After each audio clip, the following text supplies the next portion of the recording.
Citizens of the world, this is a message from Anonymous. My dear brothers and sisters, it is high time to keep your eyes open.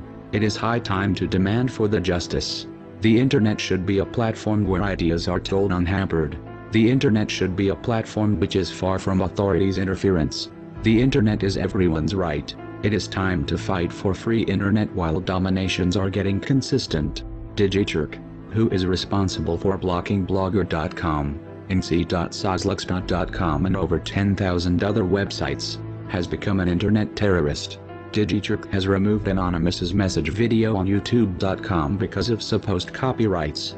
This type of censorship is a human rights violation.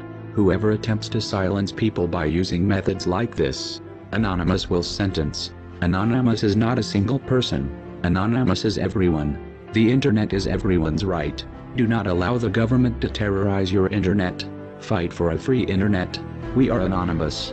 We are Legion. We do not forgive. We do not forget. Expect us, citizens of the world. This is a message from Anonymous.